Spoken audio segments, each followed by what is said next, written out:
Thank you very, very much. Thank you. I am just delighted to be here, and I'm going to talk this morning about some of the subtle ways in which women and men are often treated differently, and we're not talking here about the bad people who say, I'm not going to hire a woman or whatever, but I'm talking about the good people like you and like me. But I want to start with a little description of two people, just to give you some idea of how men and women may be perceived somewhat differently. These are two people who have the same job in some sort of organization. One's name is Leslie and one's name is Pat, and see if you could figure out what gender each one is.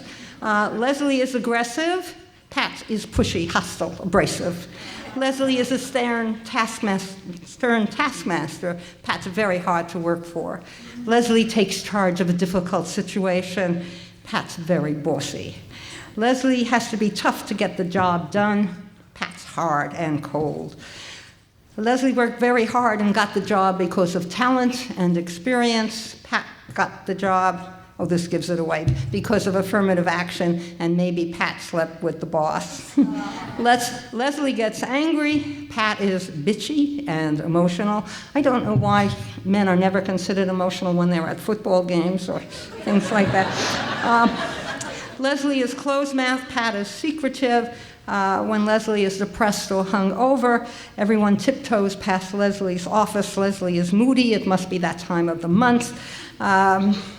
Leslie isn't afraid to say anything, but Pat doesn't know when to quit. Leslie drinks because of the excessive job pressure, but Pat is a lush. And the last one, and you can help me with this one, is Leslie has very good judgment, and what does Pat have? Intuition. Yeah, and that's not quite as good. Good judgment means next Tuesday I can count on you because you have good judgment, but I cannot count on you because I don't know if your intuition will strike at that point. In any event, this is not unusual. I think from the first one you knew who was who was whom, I'm not sure, but you knew what it was. So I want to talk today a little bit about the chilly climate, and I want to tell you how I first got interested in the chilly climate. I am a little embarrassed to tell people that I watch television when I'm eating my breakfast, and even more embarrassed to tell you that I sometimes learn things from those morning shows that I have not learned from reading professional journals because I don't have too much time to do that. In any event, one morning, and we're now going back like over 30 years ago. I've been watching television that long with my breakfast. One morning, the person who was doing the show had interviewed someone who had done some research on mixed groups of men and women, and had discovered that in these mixed groups of men and women, men were interrupting women much more than the other way around. And I said, boy, that's really interesting. I've worked with men all of my adult life. I've never noticed this before. But there's not much you can do with it except tuck it in the back of your brain. But what happened was not too long after that, I was invited to a very important seminar for businessmen, and you'll notice I'm not saying business people. There were 15 male executives, and there were 4 women, myself included. The 4 women, they couldn't find women who were business executives. This was a while back, so we were all from nonprofit organizations. And by the end of the second day, I began to realize that the women were indeed getting interrupted more than the men. I didn't want to be paranoid, so I went to each of the women individually and I said, are we women getting interrupted more? And they all paused, this is individually, and then they all said, well, yeah, now that you mention, yes, we are getting interrupted. Well, I'm a former researcher, so I took a piece of paper, I divided it in 4 quadrants, and I labeled them male interruptors, male interruptees, and female interruptors, and female interruptees. And anytime anybody got interrupted, I put a check in the right box. And the third morning, I didn't participate at all. I just filled in my chart. And by the end of the morning, it was clear that the remaining 3 women had about double the number of interruptions than the 15 men. Wow. I was impressed with this. And there was also a difference in the kind of interruptions that women were getting. The men's interruptions were quite substantive and encouraging. That's really a good thing you said, John. I really like that. And the women's interruptions were somewhat different. One woman, you could bring a spouse if you had one, and she brought her spouse who happened to be a reporter for the New York Times. She is a well-known person in her own right, but everybody, all the men particularly, were very interested in this reporter from the New York Times. And so when she was speaking, the interruption that she got was, well, what would Martin think about what you're saying? And you could see how clearly what Martin thought was far more important than what she thought about an area that was her expertise and not Martin's expertise. I decided I needed to do something about this because I was upset. And so I thought I would go up to the two male co-leaders, who were very nice guys, incidentally, and I practiced in advance. I smiled. I decided I would not be confrontational, I'd be very sweet, and so forth. And so I showed them my chart and pointed out that they had interrupted the women more than the men. And of course they denied it. I must have counted wrong. I must have misinterpreted. Surely they would never do something like that. And I left that meeting really very dejected because I knew they had interrupted the women, and yet nothing had changed, except at the very next day, there were no interruptions of the women. And so I said to myself, wow, this is changeable behavior. And then because I'm from Washington, the very next thought I had was, wow, I've got to get a grant to do something about this. So this is indeed your federal tax dollars at work. We ended up with a grant from the Fund for the Improvement of Post-Secondary Education, and we did a whole number of projects around this area. We even named it the chilly climate because we didn't have a word for it, and that's entered the lexicon. So we're looking at small behaviors that by themselves don't have very much impact. But when they happen again and again and again, even though they're small, they do have an impact on the people they happen to. They lower women's aspirations and self-esteem. Obviously, if someone interrupts you, and by the way, there are two kinds of interruptions. There are interruptions that continue a conversation, which when you're having it with friends and family, everybody interrupts and fills in the next words. I'm not talking about that. I'm talking about interruptions that trivialize what someone has said, that change the subject, that do not focus on the importance of what has already been said. The kinds of issues I'm talking about is that we all do this. We do it as men and women and people who care about these issues do it. We engage in these behaviors not only to white women, but to women of color as well. And it happens to, and I think this is really critical, although I'm going to be talking about women, these things happen to anyone who's an outsider, who's on the margins, who's not like us. And the us keeps changing. So we're talking about people who are older. I'm getting much more interested in that than I used to be. People who are disabled, people of color, people who are immigrants, people for whom English is a second language unless they speak French, and that's their first language. That's different than if Spanish is your first language, apparently. It happens sometimes to Southerners because some of them speak differently than the rest of us, and so forth and so on. It happens everywhere. It happens in schools, it happens in the workplace, it happens in social situations. So I want to talk about some of the issues, about some of the things that happen. Everybody looks more at men than women. All of us do this. It didn't take me too long to sort of find out where the men were sitting here, and I do this almost automatically, and I have to say to myself, look at the women as well, and not only at the men. Women get much less eye contact. We are all somewhat more responsive to men. We give them more attention, more praise, more criticism, more help. Men get a dialogue when they say something in a meeting sometimes like this, or in committee meetings. They get a lot of coaching, sort of, tell me more, that's really interesting. And women are more likely to get, uh-huh. And what does uh-huh say? It says, you said something and I heard you. period. It gives no feedback. Women get much less feedback, and we'll be talking about that again.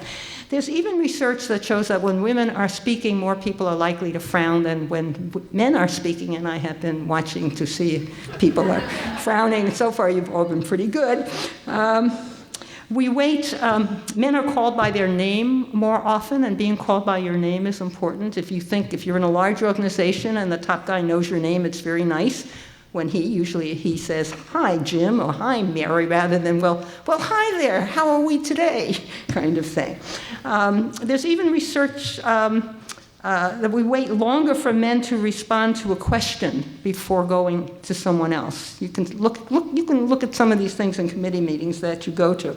There's even research that shows men and women may be asked different kinds of questions.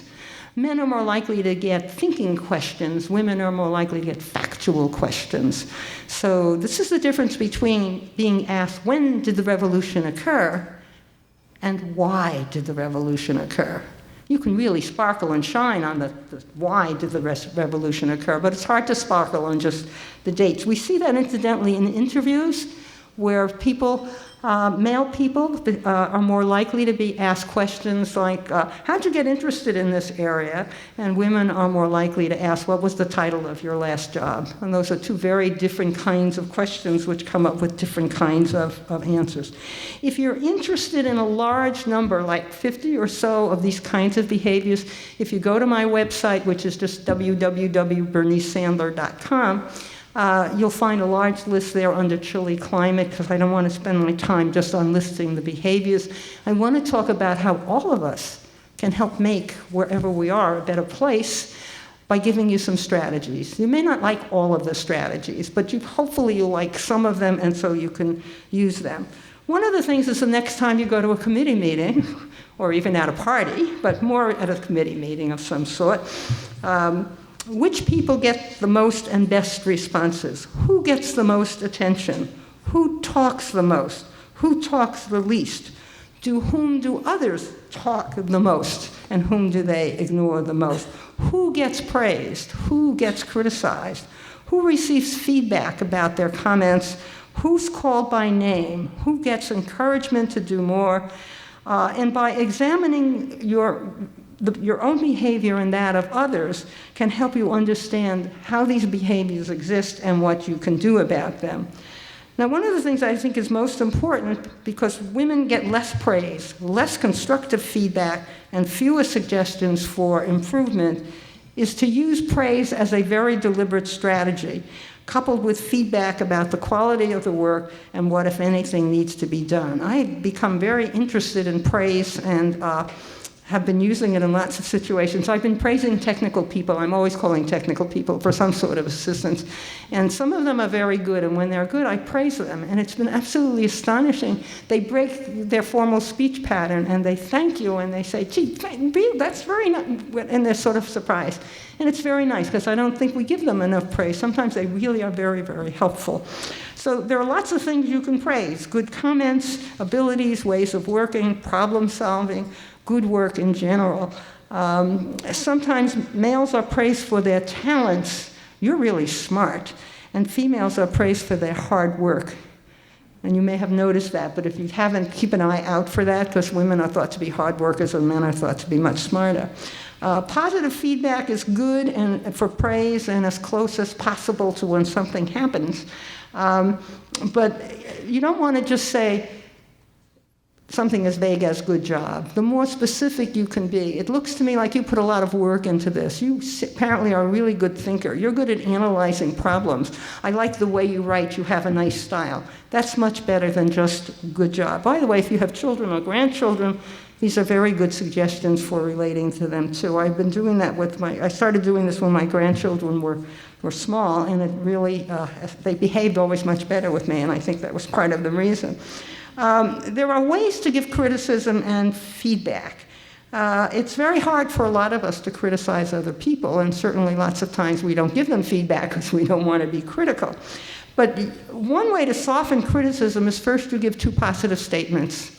I really like that you did X, and I'm really pleased with your work on Y. But, and that's a better way than just starting off with the bad things, talking about it. Another thing is to give criticism in the form of a question. How would your response differ if you took into account the environmental impact? Which is better than saying, you didn't take account of the environmental impact. So you could ask it as a question. And you could include praise with the criticism. Sometimes you say, I know you can do better. You need to redo this and keep an eye on X, Y, and Z. Or this is not up to your usual standard of very good work.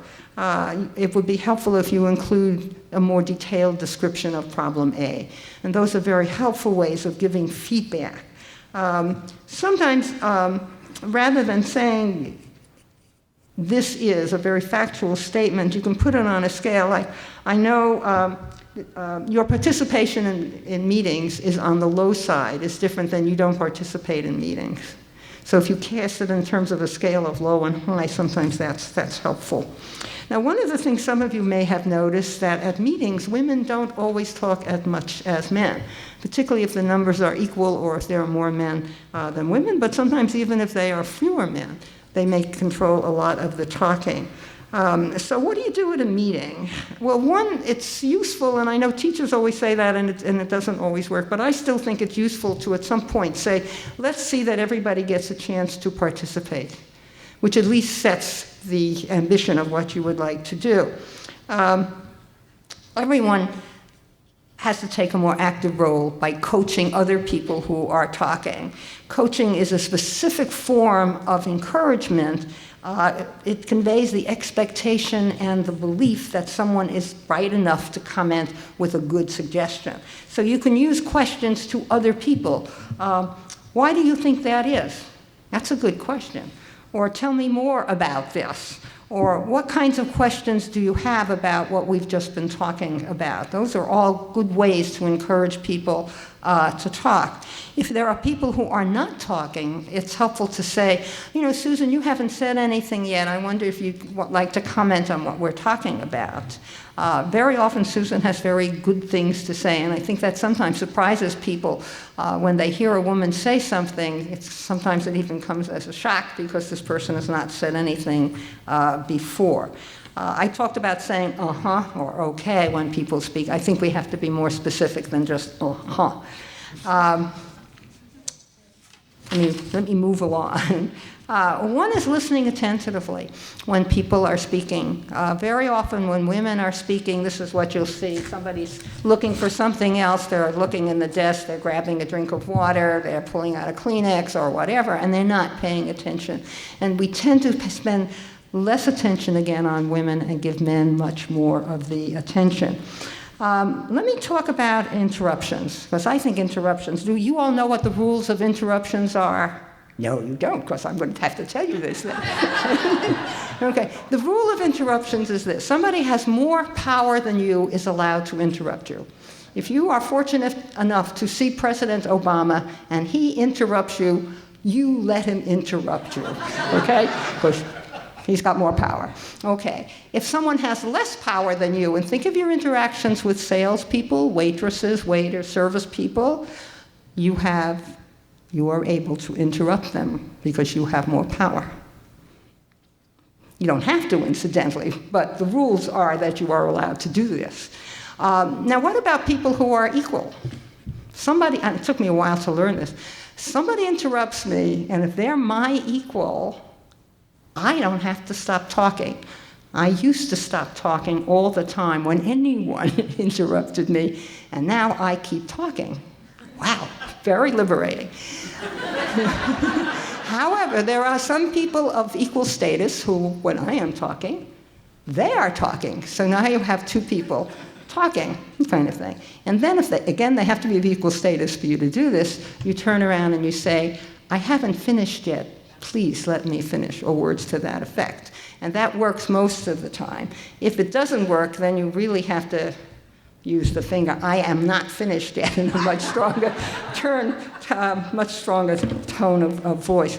It's been interesting to me over the years, but I still see it happen. If you watch shows that involve men and women discussants, that the women shut up more often when they are interrupted. They're learning, and I've been watching MSNBC and watching the interruption patterns there, but there are some people who allow themselves to be interrupted and some people who don't, and you have to be a judge as to whether or not to interrupt. But if you know the rules, you will be fine. Sometimes women's appearance becomes very important. They are described, she's a very attractive person. We rarely say he's a handsome guy, particularly as we get older, we're less likely to say that. But people still talk about women's attractiveness, and that's important. There's another thing that happens is, and that is that men and women sometimes have different styles of speech. Men talk in authoritative speech. That's the speech of politics. That's the speech of medicine. That's the speech of the classroom. Women tend to speak more softly. They even tend to use the higher registers of their voice. They often apologize. I don't know much about X, but I do want to say, and then they come out with a brilliant statement, but they have to apologize first. So there are different styles like that. And when the women's movement first started, there was a great push to, people believe women didn't get as far in business and any place else because they didn't speak assertively. So there was a lot of assertiveness training, and a lot of women and men learned to speak assertively. And then what were these women called when they spoke assertively? Bitches, and sometimes even worse, sometimes even castrating bitches. What I love about research is they ask questions I would never have thought about. So researchers went back and looked at women's speech and men's speech. And what they found out is that this softer way of speaking, this more polite way of speaking, this deferent way of speaking, has a value because it encourages others to speak. So that's kind of interesting. And now researchers believe that everyone, men and women, need to know both styles of speech. And so you can go back and forth depending on how much authority you want to have. Some things you want to say authoritatively. You know, if this was a fire or smoke over there, this would not be the time to say, so what do you think we should do? See, we have water here. Does anybody maybe want to volunteer to stay? You know, that's when you want to be authoritarian, and there are other times when you want to use this more softer way. And we're now saying everybody needs to know both ways, which I think is extraordinarily important. Another thing that happens is that, and here's a question you can answer without raising your hands, with whom do you have lunch?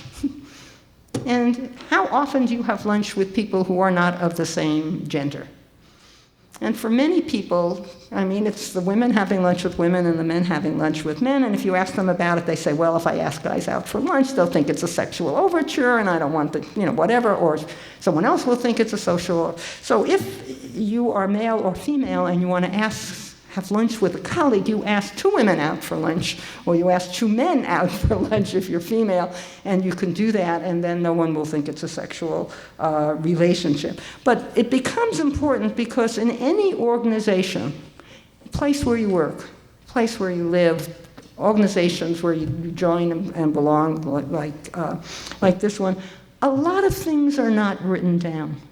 There are informal rules and informal ways of behaving and things that are done and things that are not done. And the way you find out about them is by talking to other people in that organization, people who've been there longer, people who are smarter, people who understand dynamics and so forth. And the informal contacts become very helpful because you can learn about the informal things of an organization. And one way to do that is to come early to a meeting and to leave late. This is good if you're male or female, if you want to talk to people, because then you can talk one-on-one, which is easier. I'll give you a little experiment you could try the next time you see a group of people in terms of how men often choose the topic of a conversation. If there are a group of women speaking at a party, and you join that group, if you are male, you can try to change the topic. And if you are male, you usually can do that within 5 to 10 seconds. And the women will be talking about whatever topic you have introduced.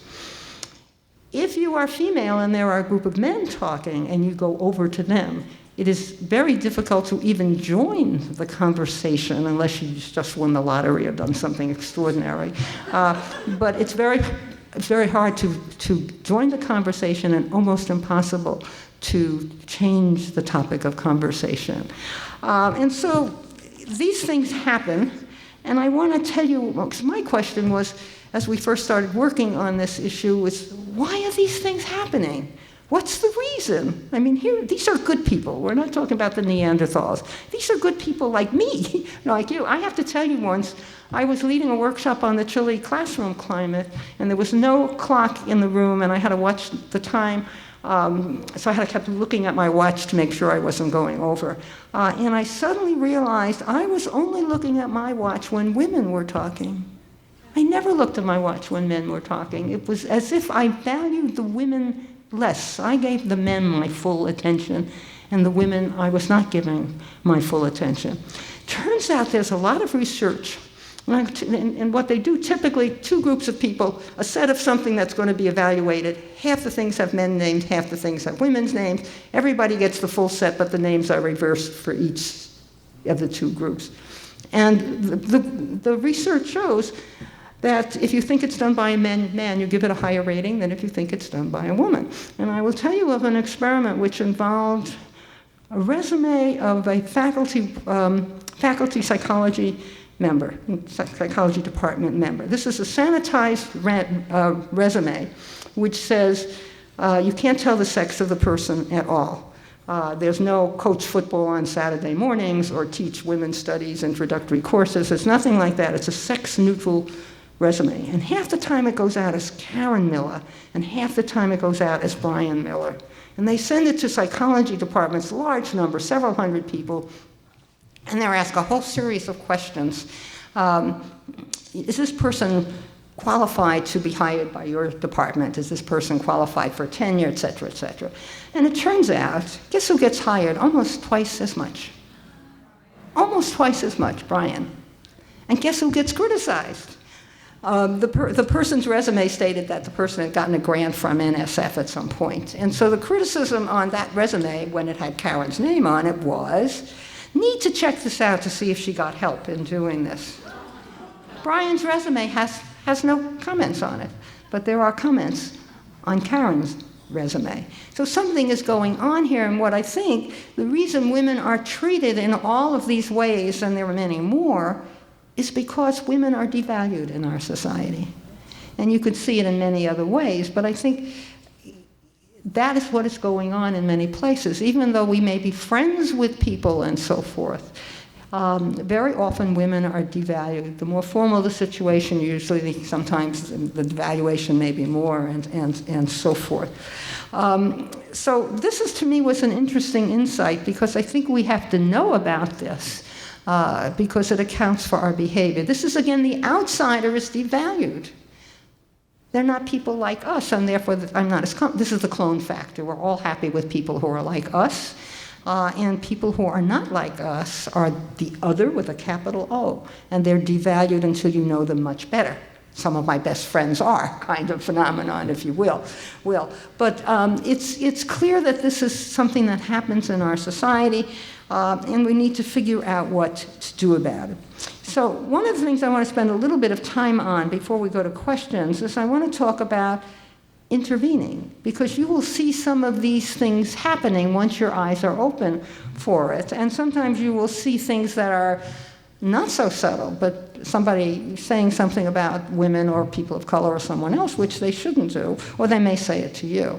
And so here are some, again, a set of strategies, and you can pick out the ones you like. If somebody says something that's wrong or bad, Miss Manners to the rescue. She has suggested this for years, and these are the words, "I beg your pardon." And you could say it, "I beg your pardon," like that. Or you can say it more tentatively, women's speech again, they go up at the end of a question, I beg your pardon. You can do that and go up that way. Or I can't believe you said that. I'm absolutely speechless, or so forth. Sometimes, and these are for more direct kinds of negative behaviors, but they're useful. You can respond directly, like that comment is offensive to all of us, not to me, but to all of us. It's unprofessional, and it might be sexual harassment as well. It has to stop. That's pretty direct.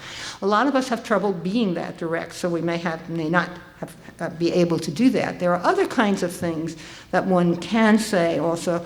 If you hear jokes, and this is a good one, jokes that are racist, sexist, etc., here is a good answer. One, you don't laugh at the joke. You keep a deadpan face, and you say, I didn't get the point of that joke or remark. Could you say it again? Nothing worse.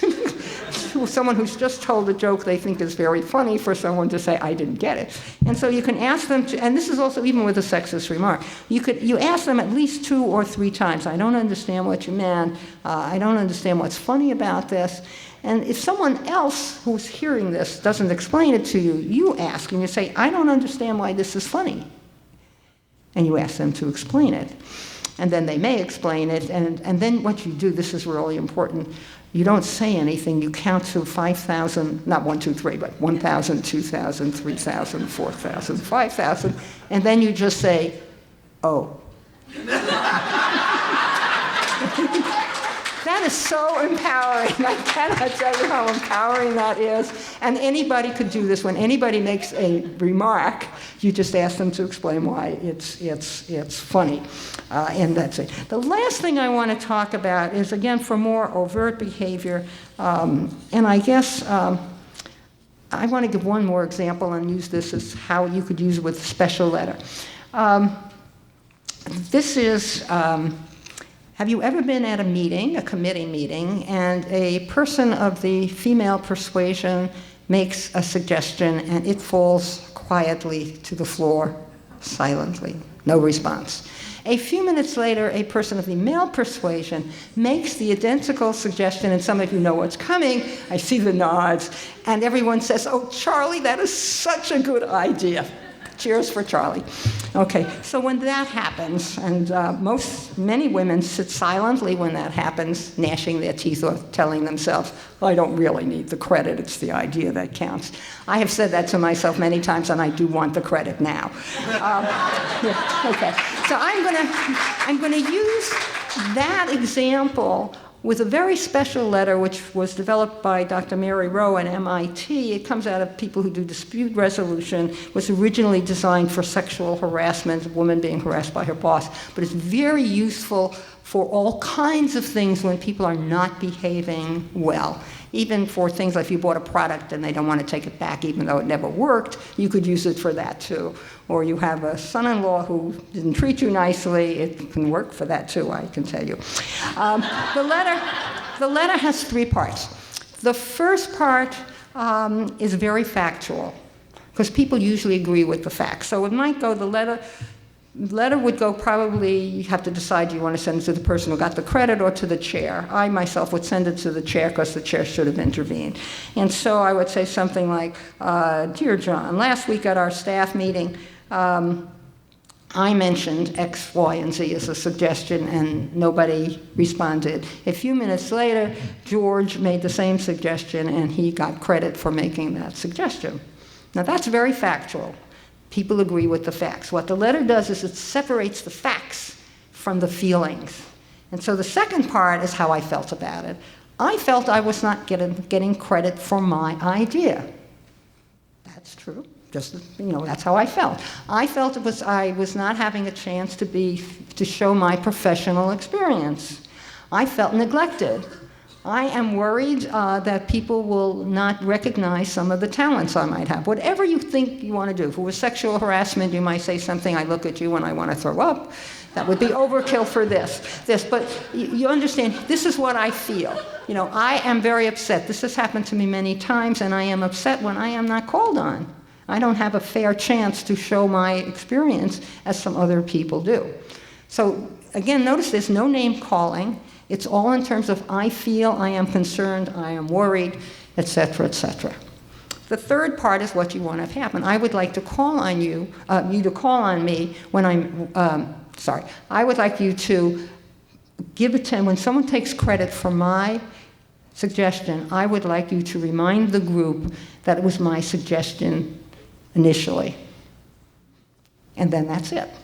Now, if it were sexual harassment, you'd send this letter by priority mail, somebody has to sign for it, again, that would be overkill. This one you'd just leave on the person's desk or in their mailbox or whatever. What typically happens is the person says nothing. They very rarely apologize, but their behavior changes. And we tell people is if the person apologizes or tries to defend their behavior, you just say something, I do not want to discuss it, I just want your behavior to change. And then if they continue discussing it, if you're a female, you just go to the ladies' room. If the other person is a male, that will work. In any event, it's extraordinarily effective. And I think it's effective for a lot of reasons. People tell me, first of all, it's your judgment as to whether or not the letter will work. You know the situation better. That's why some people will never use the letter. Some people are just not comfortable with it. Some of it will say, I like the letter, but not in this situation, because you know best how that person might respond. It has a high rate of success, and it won't work with someone who's really sadistic and very aggressive or whatever. And it certainly won't work with groups. What it does do, I think, first of all, it has to look like a private conversation. You can't say copy to somebody's name, because if you do that, the person who's getting the letter will be in the person's office within 5 minutes and tell you who wrote the letter, tell things about you who wrote the letter. She is such a liar. She is so emotional. She's the worst person we've ever had here. So it has to be a private conversation. There are no threats, which means there's no humiliation in this letter. It doesn't say, if you don't stop, I'm going to do. That's a threat. No threats. No humiliation. You need to apologize to me. That's not there either. So it's a low-key letter, private communication. This is what happened, these are my feelings, and this is what I want. It also gives the other person who gets the letter a chance to think about it. They don't have to respond. If I had gone to that person and said, you're not calling on me, and sometimes you might want to do that, the other person has to respond immediately, and most of us tend to deny if we're accused of anything. So the letter has the advantage that the person can read it again and again and again without having to respond immediately. It gives the other person a chance to hear how their behavior is seen by other people, and it's an extraordinarily useful thing to do. If I wrote the letter, and I've used it in many situations, I keep a copy of the letter, because if anything happens afterwards, it's very good that you have a copy of the letter. I'd also take at least 2 days to write the letter and make sure it has no evaluative words in it or accusations like you are a sexual harasser. You don't even have to use that word if it is sexual harassment. You can just say, this is what happened, this is what I feel, this is what I want to have happen. In any event, these are very real things that happen with people who are viewed as having more power engage in them, and we all are in positions sometimes where we assume we have more power or more influence than other people. I want to close. Gosh, I hope this is okay. This is a so-called biblical revelation. I just kind of like this. It's supposedly discovered by a woman archaeologist accompanied by an all-female team of assistants, but in reality it was written by a woman named Mary Chagnon. But I think it reflects the new mood of women and men of goodwill, and I think you will recognize the paraphrase. And they shall beat their pots and pans into printing presses, and weave their cloth into protest banners. Nations of women shall lift up their voices with nations of other women, neither shall they suffer discrimination anymore. That may sound apocryphal, but I suspect it might even prove to come from the book of prophets, for what women and men of goodwill are learning is the politics of power and the politics of change, and the nation and the world will never again be the same. Thank you very much.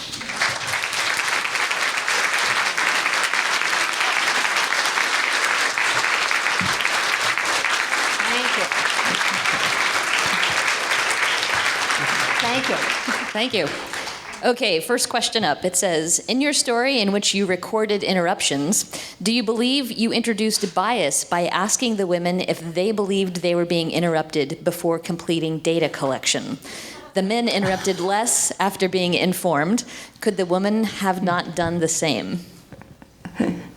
Well, I only asked the 4 women, but I was observing, and I did, keep track of who actually had been interrupted. I did not keep track of the kinds of interruptions, and that was just an observation that the women had different kinds of interruptions. So it's interesting to watch. If you're a meeting, any kind of a meeting, see who gets interrupted and what kind of interruption it is. I don't know if that answers the question or not. The second question I picked up was also exactly the same one you just addressed about what do you do in a meeting when you've already said an idea. So I thought that was fascinating. I have a question that was exactly that situation. So I'm going to pass over that because I assume you got your answer, whoever wrote that question, right? Can I answer it with something else? If this happens to you, one of the things you could say, or you see it happen to someone else, but if it happens to you, you can say something like, I'm really glad, Charlie, that you built on my suggestion. Or that you built on Mary's suggestion, depending if it's someone else. So there are ways to deal with it very, very directly. Another way, another strategy, and in a group like that, another strategy, if you didn't like the letter, didn't think it was going to work, or you wanted to see something else first, is one of the things you can do is ask other people in the group for advice. People love to be asked for advice.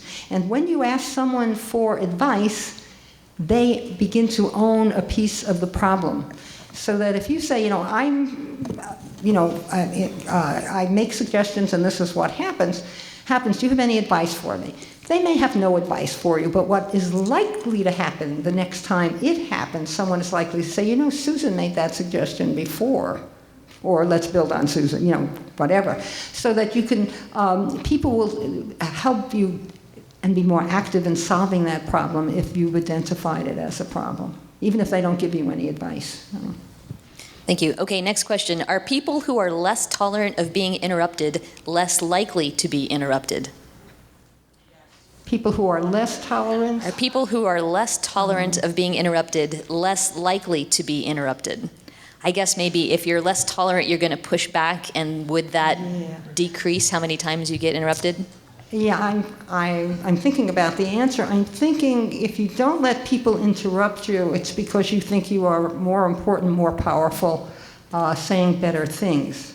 And so they would, and sometimes, you hear somebody and you just say, oh, well, I'm just not going to get involved. It's not worth it. And I think for someone who portrays that, particularly if it's not backed up by their really being smarter and knowing more than everybody else, sometimes you might, if they're just arrogant, you might say it's just not worth it and just tune out in a sense. So. Okay, I'm going to try to take this one not personally. It says, at conferences, are there gender differences in who gets called on in the Q&A? If so, what can be done about that? I recommend the card idea. Yeah, there actually is research done in classrooms. Men are more likely to be called on. And God knows, I have been at lots of meetings where my arm is swinging back and forth, and some men are even called on twice. Again, it's a lot of people are looking primarily at men. Women as well as men are doing this, and so the men are more likely to see their hands. I was once taking a class, an adult ed class, of which I knew nothing about, so I didn't say anything, not thinking that that's why everybody else is also taking the class. They don't know anything and want to learn more. And I waited. There were about 30% men and 70% women. And I waited till I really had a good question. I mean, I wasn't just going to ask anything. I was going to be good. And so I raised my hand. And the teacher, who was one of the best teachers I have ever had, but unfortunately sexist, but a fantastically good teacher, called on some of the men, and here they're in the minority, called on some of the men twice, and then called on one man 3 times. And I have to tell you, I did not notice what was going on until the guy sitting next to me said, you want to talk, and he's not calling on you. The light went on. And then I realized what it was and developed a different strategy so that eventually he did call on me. Sometimes you can do things if you're at a table rather than like this. If you're around a table, sometimes if you want to get called on and you're not, you look very attentive, you take notes, you nod approvingly, and so forth, and then sometimes they'll call on you because they figure you're an ally. But the other thing is to ask. If you're not being called on, you can say to someone, hey, I want to say something, and you're not calling on me. And, oh, I'm so sorry. Most of the time, that'll happen. No guarantees. Okay. Many times females who offend men, i.e. feminists or female atheist bloggers, get threats of being raped. Do you think men get equally threatened by bodily harm? Is there ever a good response? I think some men are threatened by bodily harm, particularly if the arguments are very strong and emotional. And I think women being threatened with rape shows, again, the power differential between men and women. Is that some men, obviously not all, but some men feel, they know that is a very big threat, and so they will use that as a threat. There are power differentials in our society which we all recognize unconsciously. Men threaten other men for dominance, and when women are threatening a male's dominance over a female, some men get very, very threatened by that. One of the things, I'm just going to digress a little bit, one of the things that happen is women get name called, God, you're so bitchy today, or you really are, you have changed so much, kind of thing, or whatever. But there's an attempt to say, you're not as sympathetic as you used to be, you're not as nice as you used to be, you're a feminist, one of those, whatever, and it's attack. And what that person wants to do is to make you angry.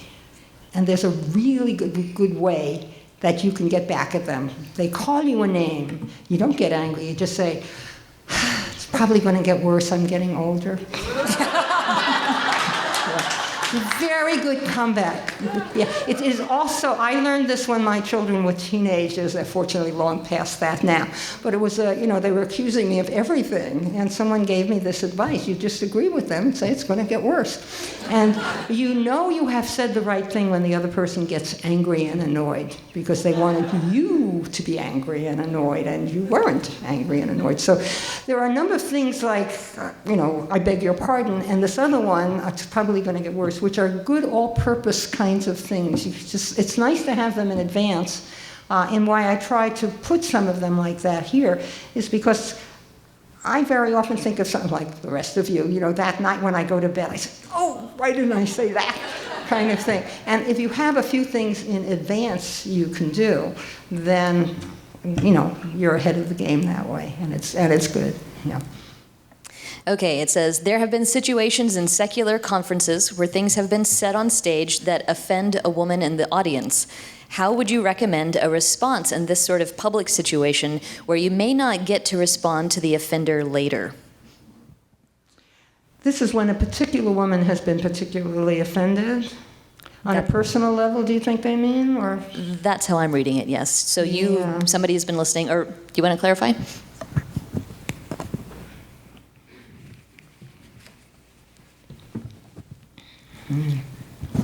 Actually, I was talking about a very specific incident that I don't remember the details. I don't remember what conference it was, who was involved. Yeah. But it was a panel where, and there was a Q&A involved. And they were talking somewhat about women's issues, sexism issues and stuff like that. And one of the women in the audience, and probably more who were not willing to stand up and draw attention to themselves, stood up and criticized what was being said and was essentially responded to in a way that caused her to just get upset and leave. And I was just wondering, in a public forum like that, what advice could you give on how to respond in that kind of situation? That's a hard one to answer, and I'm not sure I can do it well. It seems to me one has to raise the question, you know, was she really insulted, or is she oversensitive? I mean, that's one thing that would occur to me. It's possible maybe she's oversensitive. I'm more likely to think that she probably was insulted, because if you saw it and felt that way, you were like an outsider and saw this. I think when something like that happens, an organization has to think about what happened and even maybe deal with it, assuming that the comments that were made were inappropriate. I think if no one, the worst thing about bad behavior is sometimes nobody says anything. It's as if nothing happened. And I think that is the worst. Someone in charge, in the best of situations, of course it wouldn't have happened, but in the best of situations, someone might have said something, even if the women left already. Maybe somebody could have followed her or whatever, or followed up afterwards. But it seems to me someone in charge should have said, remarks were made that were perhaps not appropriate here, and we need to, whatever. You know, we need to watch what we're saying so that we're not insulting people. That's always dangerous to do, because somebody can then say, I was not insulting, or whatever. But I think that we need to do something, I'm not sure what, without knowing the particulars, because I think when you ignore bad behavior, it gets worse. And very often we do that in our society. You know, we see things and we don't intervene.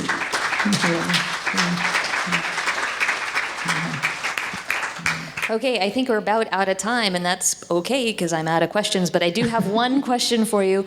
All of these wonderful tidbits, this great information, these hints, things to say, how to respond. Is there a place that you have all of these pieces where we can see them, and maybe your website, or do you have a book or something? The website lists a lot of behaviors. I haven't looked at the website in a while, so I'm not sure. But there is some information about the chilly climate, I'm just thinking it's scattered. It's not in one piece, unfortunately. So, but I saved the best for you. Well, thank you. Fortunately, we recorded it, so they'll all be together for that.